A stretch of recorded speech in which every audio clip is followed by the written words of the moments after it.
I really am leaning into this concept of life work. And so the title of my book is called The Life Work Revolution. And it's all about, how I've helped myself and others find purpose and thrive in and beyond the 9 to 5. And the premise is just really the understanding that revolutions have happened throughout time, throughout history. And we're in the midst of one right now. And what the hypothesis of the book and the way I position things is that we're in a revolution around life and work. And I talk about it in the context of how things are happening externally in the world, but then in relation to the revolution that you need to have in order to thrive in it.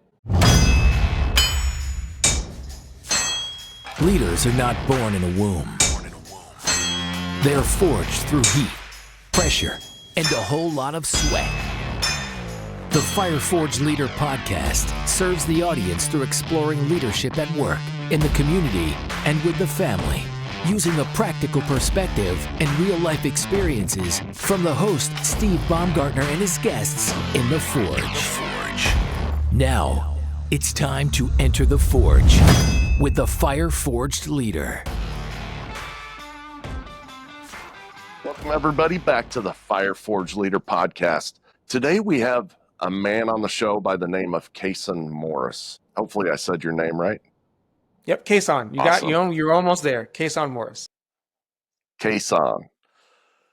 And he's a corporate executive, a founder, and a thought leader, reshaping how high-achieving professionals navigate the future of work. With 20 years of experience leading talent, strategy, and learning innovation of Fortune 100 companies, Kason brings a rare dual perspective, excelling in the corporate world while building his own mission-driven business. I also saw that you wrote a book as well, so Yes, we'll sir. talk about that a little bit as we go on. But before we really get that kicked off, I really want to know what 4-year-old Kason was like. You know, who was that young Kason? Wow. Well, I'm trying to think of that guy. Let me see. Well, for those that don't know me from your audience, I was born and raised in the South Bronx in the 80s and 90s.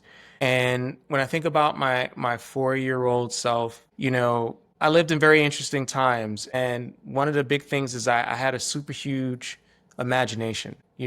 I would see myself as a dreamer, the kind of person that would take ideas and put pen to paper. So I love to draw and color, and I was really into comics and movies and all those kinds of things because I really enjoyed the creativity around it. And I think it's something that stays true to what I do today, because when I think about it, it led me to becoming this kind of designer of what I do.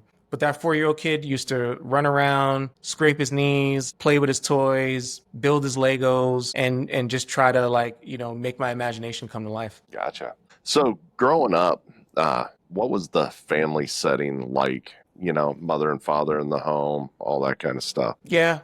In the home front, it was kind of like I would say a tale of two cities. I came from a working class family, but my mom lived downtown. My dad lived uptown. So I was kind of between homes, getting to all the love I could from the families that I had around me, but also understanding that dynamic as well. As a kid in that way, having to work through your parents not being together, and understanding what that's like. So it was a loving time, but also a very interesting time. And yeah, so your mother and father are both working class families. You were a dreamer. Where did you find your entrepreneurial spirit at? I think the spirit came, I would say, probably as I started to get into high school, because I recognized as I was going to high school, and I kind of wanted, a better life and a better idea for myself. And I had friends around me. We were really, really creative. We, again, staying with the art, staying with the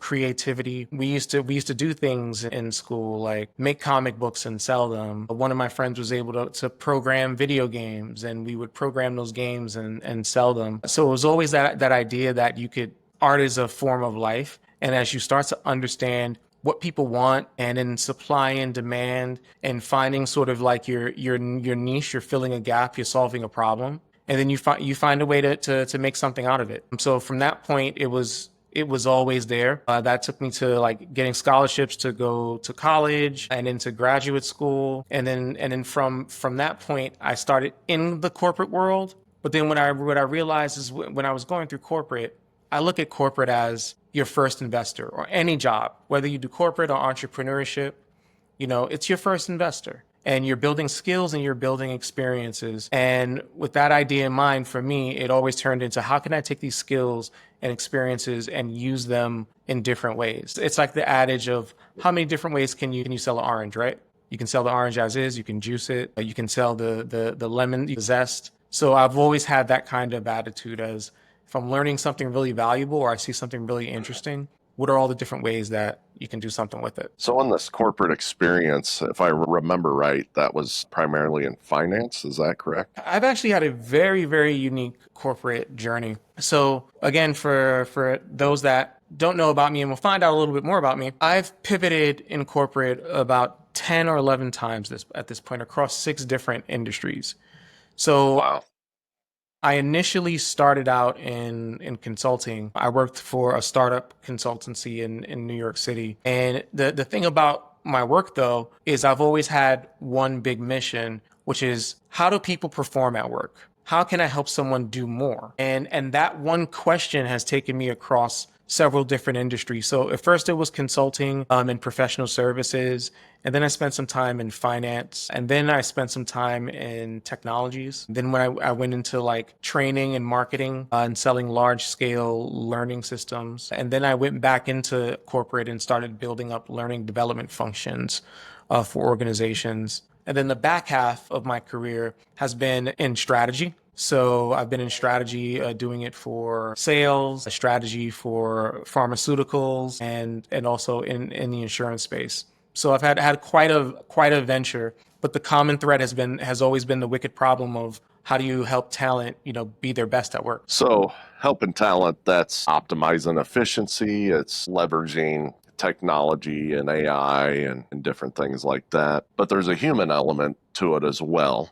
And that it's a good place to transition into your framework, really. So I was gonna say 100%. Like the human has to always be in the loop when it comes to these kinds of things. That's been a driver for me in my value and in the work that I do, is like, however we continue to advance, however we continue to evolve and optimize performance, people are always at the center. So I just wanted to emphasize that point that you were making, because I fully agree with it. Absolutely. So it's real easy when you're working with performance and you're working with tools and things like that to just believe in that aspect of it. But somewhere along the line, you learn that this concept of people being at that core, or maybe you always believed it, Kason. I'm probably not giving you enough credit, but you really switched to a life-work balance is what you call it, right? Life-work, not work-life. So as you're growing up in this corporate world, you're optimizing the things and people are at the center. Where did you come about with this life-work concept? I appreciate you asking this question. And I think the origin story of this idea is what I would call my relentless climb. Because when you go into corporate, what do you think? It's like, let me get the title, let me get the promotions, let me keep moving up in the organization. And frankly, what that led me to was burnout. It led me to like crashing and burning, because I was chasing this idea that wasn't really my own. And I mentioned this off the podcast, but I have 4 daughters. At the time, I didn't have 4 daughters, but I was starting a family. And when my second daughter was on the way, I realized that the company I was working for, they were reorging, they were restructuring, things were starting to look different in the organization. And then it really started to make me question that idea. Like, when you think about work-life balance, what does that really mean? That means people are, in essence, even the way you frame it, you're putting work before life. And as I was bringing my daughters into the world, I started thinking about that a little bit differently. And even the idea of balance, right?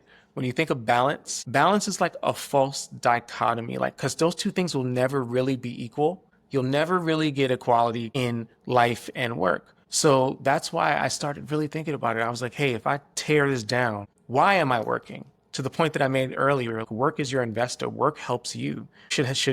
Work shouldn't drive life. It should be a tool in it. So I started thinking about what is more important to me. What are the drivers in my life? My family, being present, being able to take my girls to their karate practices, those kinds of things. So then I started to shift into becoming more like a designer. And I was like, well, how do I have to design my work so that I can live the kind of life that I want? So I could design a life that I don't want to escape from. And that's when I started to flip it on its head. And instead of it being work-life balance, I started thinking about it as life work. And instead of balance, I was like, how do you start to create more alignment and synergy? Because when you think about synergy, right, it's like, I know it's corporate speak, but it's really like waves. It's like knowing the season that you're in. Even if you take like a football or basketball analogy, you have 4 quarters in the game. You have 4 seasons in a year. Just know what season you're in. If it's going to be a busy season, if you're going to prioritize family, if it's going to be a relationship season, if it's going to be a health season. And these kinds of principles is what led me to pretty much, taking over my life and taking it back from my corporate burnout. I like that a lot. I use work-life intention a lot, but I think I'm going to flip-flop those 2 words myself. Nice. Life, work, intention makes a whole hell of a lot more sense for sure. But, there's so many people that I love what you said and all of that, because you're talking about actually thinking about what the future holds rather than just going with the stream. For lack of better words, building out a vision and then figuring out how to follow that because you're putting life in front of work rather than, these people who go to work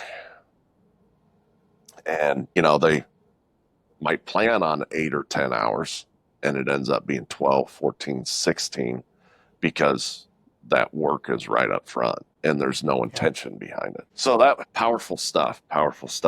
So within all of this, and I could get this wrong, but I did scope you out on your website a little bit, but you talk about reclaiming, rewiring, and rebuilding. And is that the same framework as part of this whole system that you were talking about? Yeah. So I can elaborate a little bit more about it. Like it's the 3 R's. It's a 3R framework when I think about anything that you do in the concept of life work design. So when I think about life work design, I'll start with the top level of it. To me, there are 3 buckets that you're working on.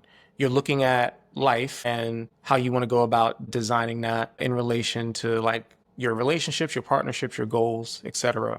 Then you're looking at like your work and you're doing the same kind of thing. As I mentioned earlier, how are you making your work sort of fit life as a tool? And then last but not least, thinking about the idea of legacy. And I think legacy is really important. And this is me being a bit more family centered, but even beyond family, most people think about legacy as what they leave behind. And I'm more about like, well, what are the things that you're doing now? What are your works that matter, that help people? So that to me, and that could be about community, be about something you're doing that's important, like maybe publishing a book as an example, or just something that you're doing to leave an impact on the world. So with those 3 ideas, I then help clients apply the 3 R's. And so to your point, it's like, how do you reclaim?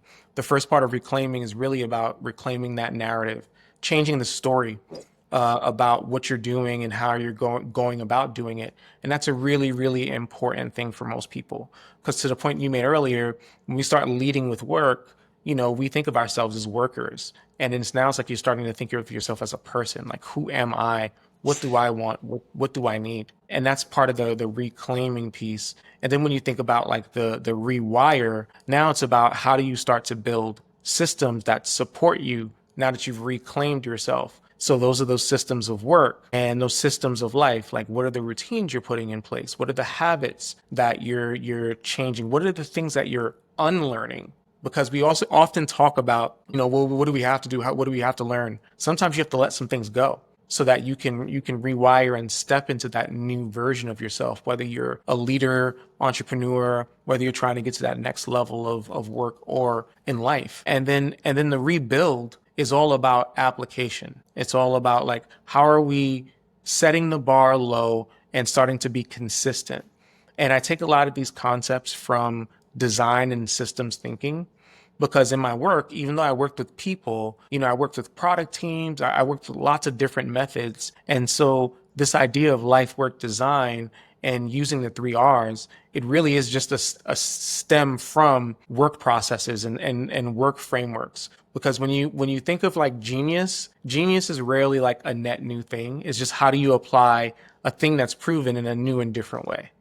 And that's how I came up with it and applying it to this idea of like life work. I like that too, because I do a lot in the men's workspace, right? I work with men continuously and just help them be better fathers and husbands and things like that. So many men that I work with, they have this entire identity issue. They put themselves as a worker first, right? I mean, when we reach out and shake another man's hand, who are you? Well, I'm the, chief engineer at, whatever. That's not who they are. That's what they do. So the work that you're doing in that space is highly important for men, especially, and I'm sure women as well. I just don't understand women yet. I've been married for over 2 decades, still don't have a clue. Yeah, no, I appreciate the work that you're doing because I agree with you. When you think about the idea of, what it means to be a man or what it means to be successful, sometimes that narrative, we have to revisit it. And we define ourselves often as men by our outcomes, not so much by our intentions. And I love the fact that you talk about intention, because when you have the right intentions, it can lead you to better outcomes. And very often it isn't about the destination of that. It's about how you're setting yourself up to actually achieve it. It's about the try and giving yourself a little grace to learn. And these are all principles I put in place. So I very much relate to what you said, is like, how do we reprogram some of that logic to support each other as brothers in arms and as men in general? So I'm sitting here thinking about, I get these weird images in my head every now and again, so I apologize for that. But I'm sitting here thinking of a headstone, right? And there's no man's headstone out there, and none whatsoever, that said Steve Baumgartner, he was the greatest chief engineer on the planet, right? Hopefully they talk about me this way, but Steve Baumgartner was a loving father, a devoted husband. It's those kind of things that people talk about long after you're gone. So when you're talking about legacy and the things that you're doing today, right? Those are the things that mark your headstone in the future.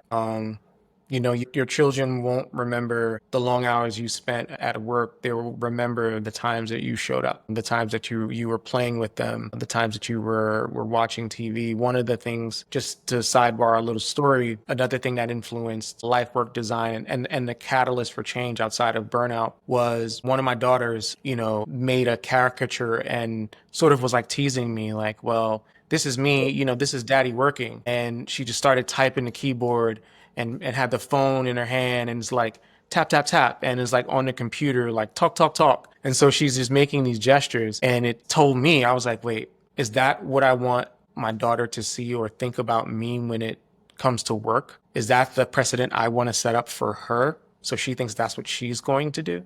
And that was another like real wake up call. And so now, my daughters run the range. Oldest is 16. The little one is 4.5.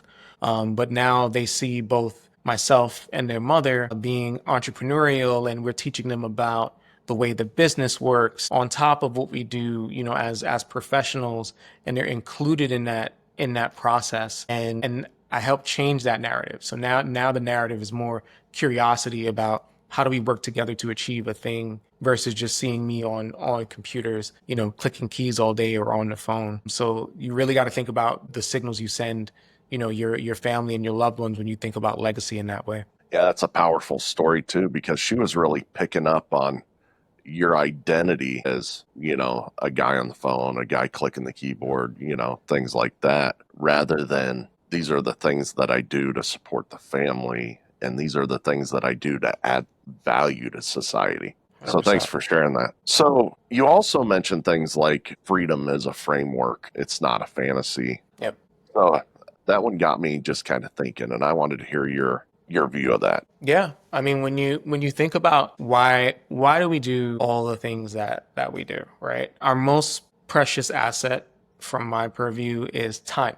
You don't get it back. So yes, we try to, when you ask people like, what does it mean to be free? Most people will say it's about having money. And, money is a tool and a mechanism in that. But ultimately the goal for me is, how do you start to think about how do you best use your time? Because some fun facts, right? There's research that supports have roughly people spend 90 to 120,000 hours in their life working. When you translate that into years, that's about 33 years.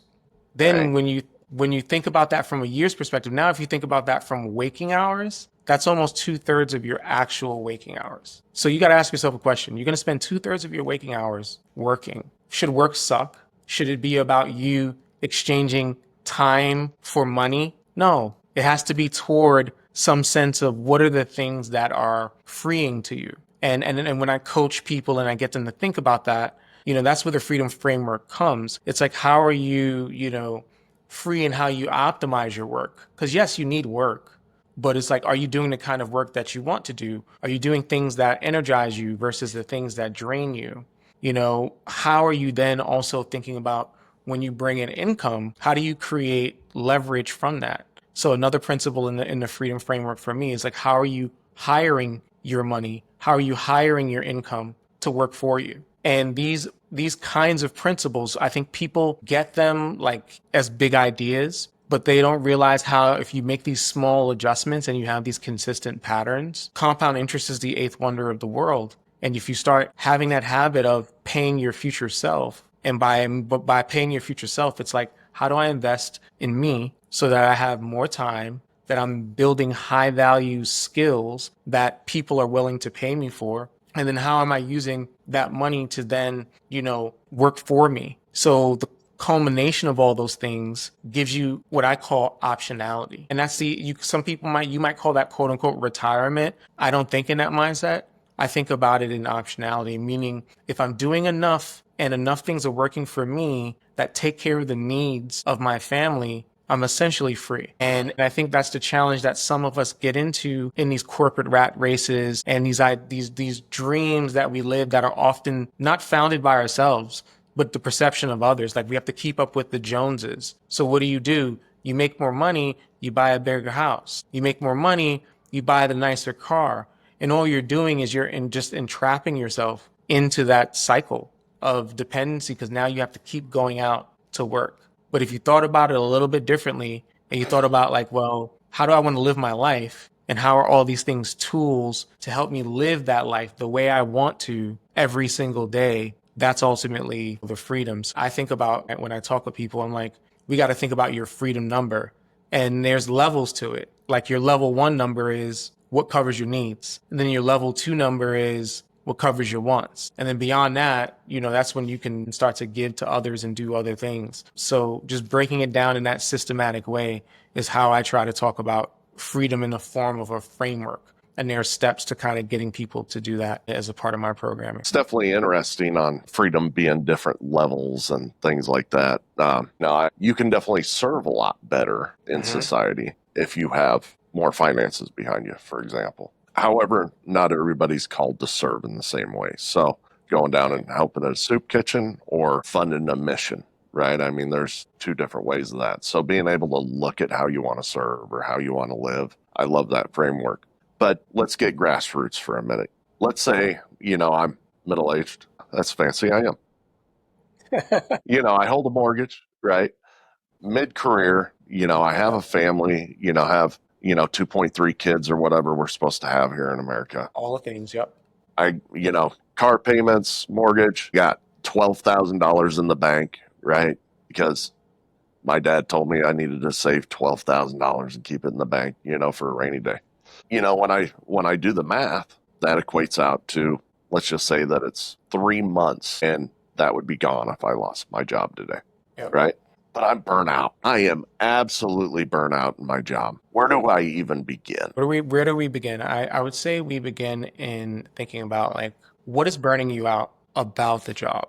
Like understanding, is it the routines? Is it the people? Is it the work in of itself? And that's kind of one of the places I would start, because I don't necessarily tell people to like leave their jobs or do the different things like that. I think when you start designing, you design from where you are. You try to like essentially diagnose what are some of the problems, what are the drainers. That's one of the first things I would do. And then from that point, it's kind of looking like, well, if you think about designing and life work design, almost like a house. It's like, well, do I need to like freshen this up a little bit and add a coat of paint?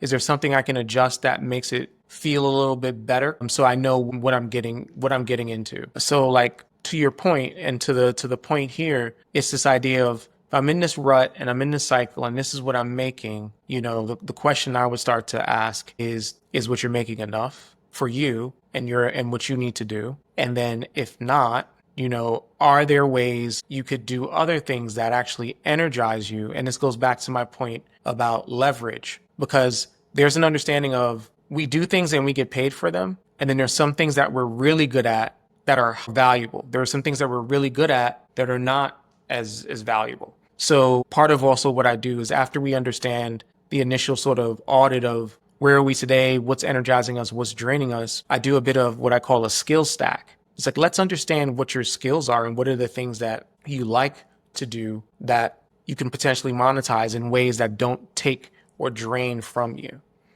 And most people don't realize that they're sitting on a wealth of knowledge, a wealth of opportunity, things that are really easy for them solves a problem for someone else. And that's all it's about. That's all entrepreneurship and having another income stream is about. And so if you can find those things that are not hard for you, but help other people, and you figure out ways to productize that, now you're creating a multiplier for yourself. So it's not like having multiple jobs. You're just using your zones of genius in a different way. And that's what I start to steer people into, like thinking about the possibilities in that. And then as you gain a little bit more space, and you say, hey, this is a thing I want to try. Now we think about like, well, what's the low risk way of experimenting with that?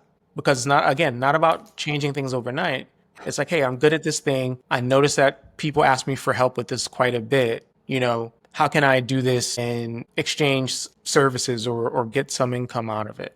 And then you either learn and you get two choices. You either course correct because you recognize like, this is not for me, or whatever the case may be, I got to make some adjustments, or you just continue to push through it because you're like, wow, I feel more energized. Like this is doing something for me. And I'll give you a quick example of that in real time. For example, like when I love to like speak and do workshops and teach concepts. In my executive roles, I don't get to do that as much today as I used to. But because I share like my thought leadership and these different concepts and these different ideas, people call me and say, hey, do you want to speak? Do you want to do this workshop? And I've been able to create another income stream because of that.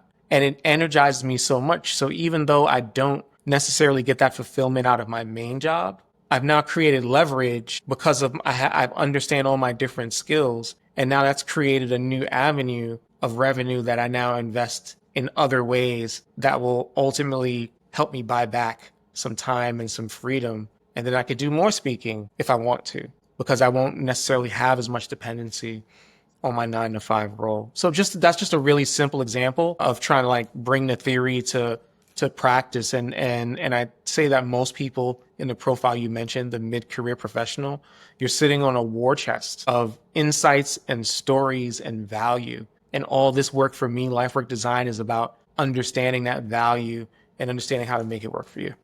So the same avatar that we're talking right now. So using your example, this person really good at public speaking, does it for the company, that sort of thing. Goes out, and it's hard out there, right? It's pretty cutthroat out in the world for public speaking and, trying to monetize it and things like that. How often do these people get lifted up and move forward, or is there a couple different rebounds before they get lifted off?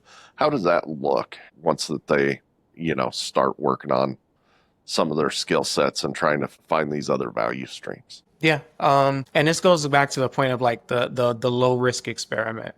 And that's what I was saying is like you're not trying to do something overly disruptive. You're trying to do something that helps inform your understanding of what you're doing.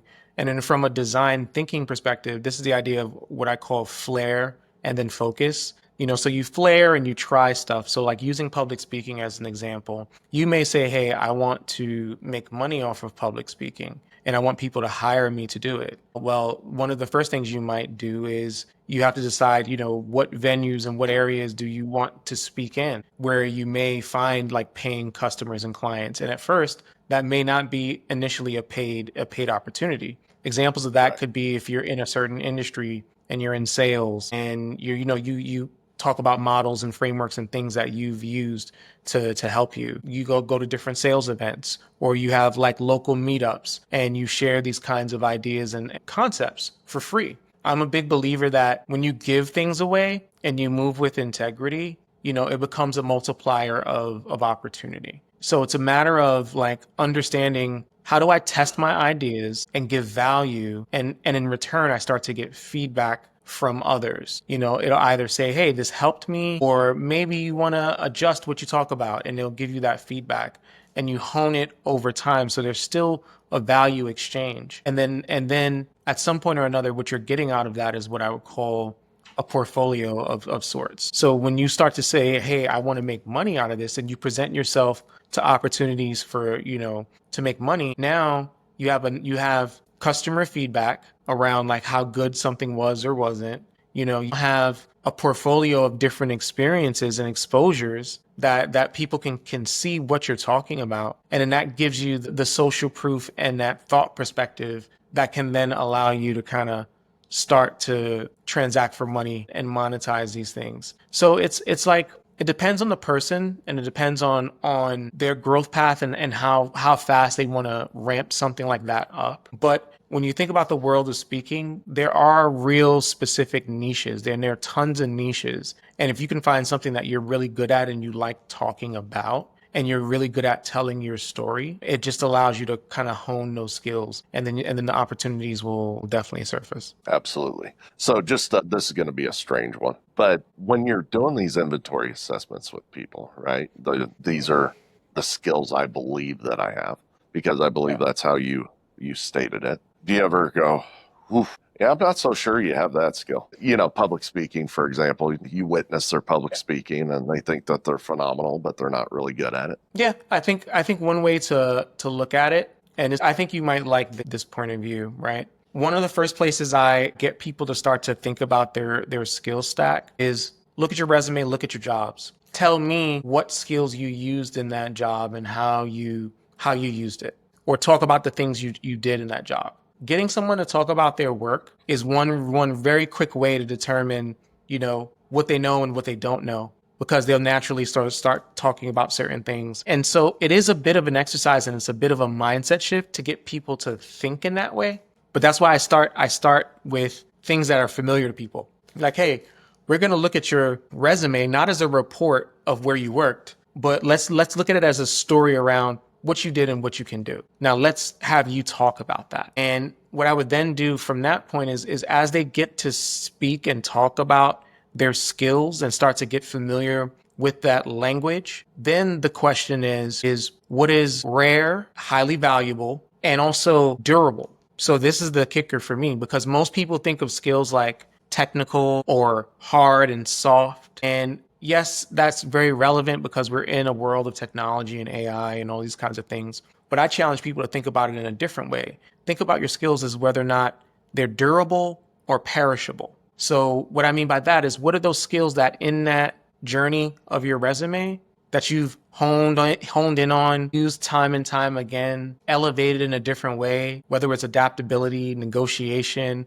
relationship management. These are things that people do that they don't necessarily know they do or tease out really, really well, versus the kinds of things that may be super relevant for something you want to do, but they have a short shelf life. Like, for example, a lot of coding languages right now, very perishable. They're needed, but they're perishable. Now you also have AIs that can help you do these kinds of things. So this goes back to like my original point where I say so much is evolving, but the future of work is very human-centered. And so when I get people to think about like what are their skills, more often than not, it winds up focusing on those skills that are very human, very unique to being human, like making these critical decisions. And then now we just take those skills and we double down on them, and we figure out how can we hone in on it?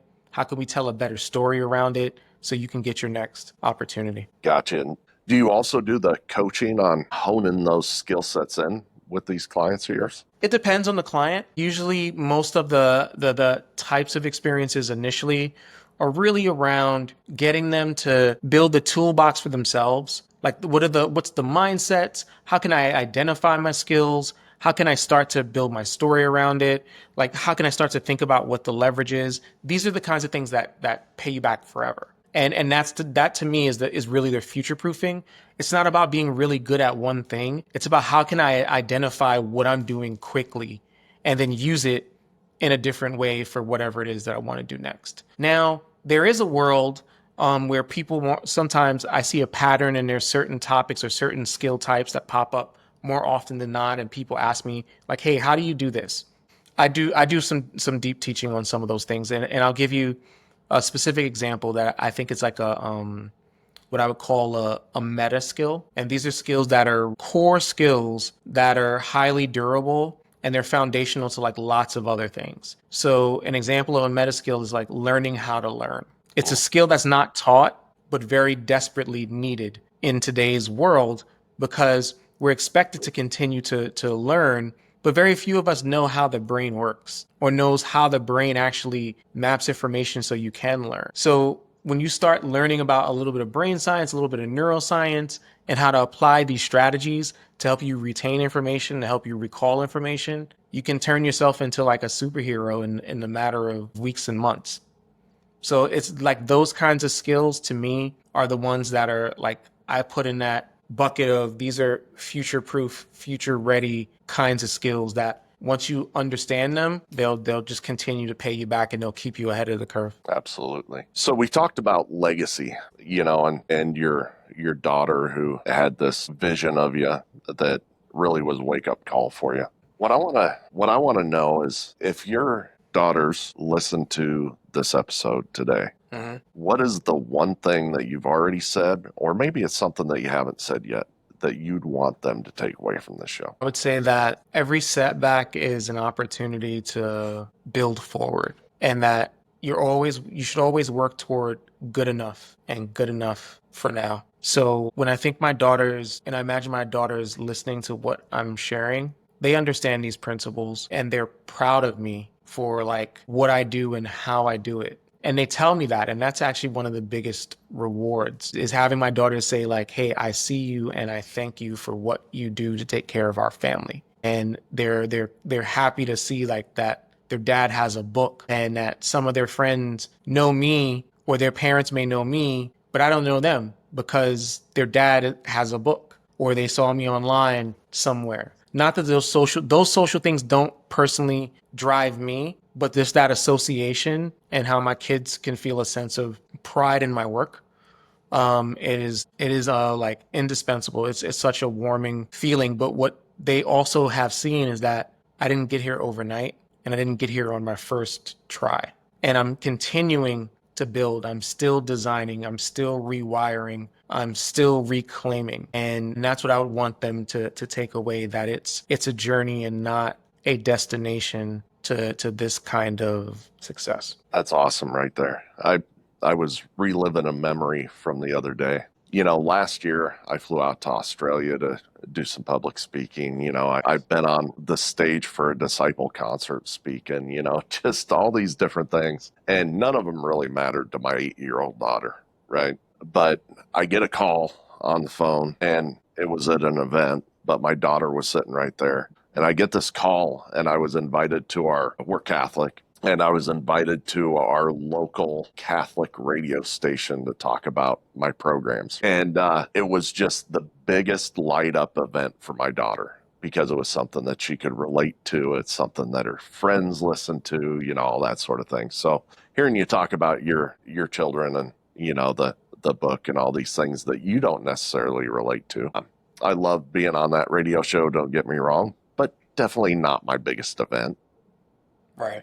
Definitely not my biggest event, but something that they could, it connects the dots for our children is absolutely awesome. So what's a belief about success that you used to hold that now you've let go of? That is a great question. I think I alluded to it in some of what I shared earlier, was that I used to believe that success was about getting as close to the target as possible that you were aiming at. And that really isn't success. Success is about the effort the planning, the lessons, everything that it took you to kind of get to that point of shooting that shot or going forward toward that goal. And there's a saying or quote that I don't want to misrepresent. And it's a pretty famous one, and it escapes me right now. But it's the idea that the point of planning is not the actual plan itself. It's the fact that you took the time and effort to do it, and all the things you learned in doing the plan that really, really matters. And I used to be really hard on myself about not achieving certain outcomes. And once I let go of that belief that it isn't about the outcome, it's about what are the lessons and how you reapplying those lessons. It became a critical unlock to my ongoing success and all the pivots and things that I've done. That's sound advice. We're running up on time here a little bit, but I do want to talk about your book a little bit and, why you chose to write the book, what the book contents are about, that sort of thing. Yeah, absolutely. I really am leaning into this concept of life work. And so the title of my book is called The Life Work Revolution. And it's all about, how I've helped myself and others find purpose and thrive in and beyond the 9 to 5. And the premise is just really the understanding that revolutions have happened throughout time, throughout history. And we're in the midst of one right now. And what the hypothesis of the book and the way I position things is that we're in a revolution around life and work. And I talk about it in the context of how things are happening externally in the world, but then in relation to the revolution that you need to have in order to thrive in it, there are 3 kinds. There's an internal revolution, which again goes into some of that reclaim idea of like, how are we internally shifting, not holding on to traditional beliefs, and we're starting to make those mindset shifts to move from a fixed logic to more of a growth logic. There's an external revolution that's not only happening in the world, but in how you show up to it. And this is where I talk about the concept of what career means today, and I call it Career 4.0. Which is like what's career in the AI era, in the digital era of work, versus the industrial era and other previous eras before that. And that's part of the external revolution. And then the last part of the book is around the community. And it's like, so you have internal, external, and community revolution. So this book is just all my core frameworks, just transformation stories around how I've helped people, different stories from my own journey, both in that internal shift, that external shift as a professional, now doing future of work, and then community in how my wife and I run a nonprofit, how we're thinking about all the different ways that we emphasize community, both with our family and, outwardly to others, and that ties into legacy. So it's a bit of a manifesto. It's a bit of the playbook I wish I had 10 years ago, distilled into practical, tangible methods that I've used for myself and I've helped others use to create their own revolution. You talked a little bit about your nonprofit. You talked about having a nonprofit. Can you tell me a little bit about that nonprofit? I have a heart for Absolutely. I mean, this is a long range concept for my wife and I and our family. But as a part of our family organization, we have an organization called the Doors of Hope. And the logic of this idea is that, what are the 2 things that most people are challenged with when they're trying to survive in the world? It's either a challenge with housing and having roofs over their heads, and a challenge with having skills and opportunities to be able to get a living wage. So it's the best of both worlds from my skill set and my wife's skill set with like finance and other kinds of things. And so what we do is we look for affordable housing opportunities, and we buy assets and make them into affordable housing opportunities.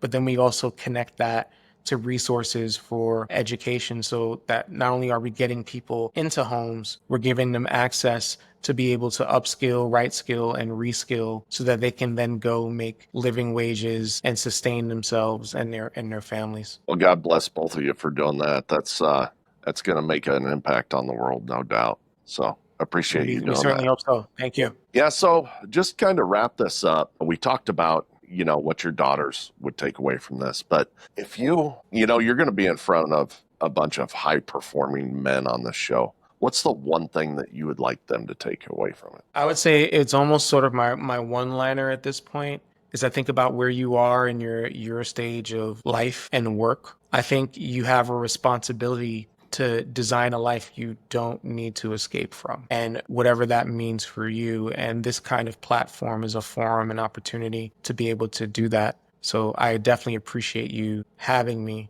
But that would be my battle cry to anyone listening is design a life you don't need to escape from, and start to look at what that means for you and get the help and support that you need to start that journey. Appreciate that. I would also say, be prepared to go through some emotions too, to go along with what you were saying, because it's like waking up from the Matrix, really, when you start thinking about life with intention. It really, really is. And it's funny that I didn't make a Matrix quote or statement in this conversation. So I appreciate you saying that, because that is one of my favorite and another formative movie in my journey. And when you think about the world we live in today, so many correlations to that kind of concept. Absolutely. So where can these men who are listening to this episode right now find you, find your services, find your book, and your nonprofit, of course? Yep. So the easiest way to find me is I have my own personal brand website. It's kasonmorris.com. Also fairly active on LinkedIn. Feel free to find me there. But the gateway would be my kasonmorris.com website. I'm going to continue to update that with all the latest and greatest around what I'm doing, what services are available, what kinds of programs are available.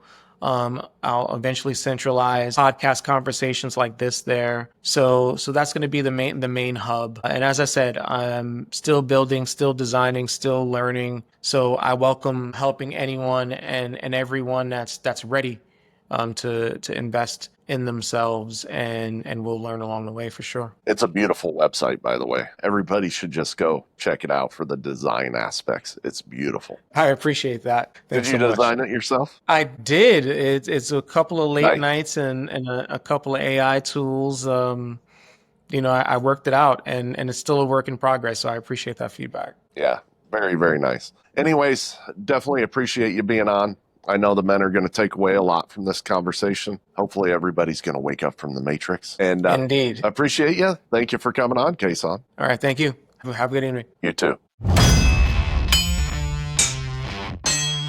You have just experienced the heat and pressure of the Forge. Remember, words without action are meaningless. Now, after the heat of the Forge, shape your thoughts, quench your brain, then put your new tools to use, adding to your leadership. Tune in next week for more lessons from the Forge.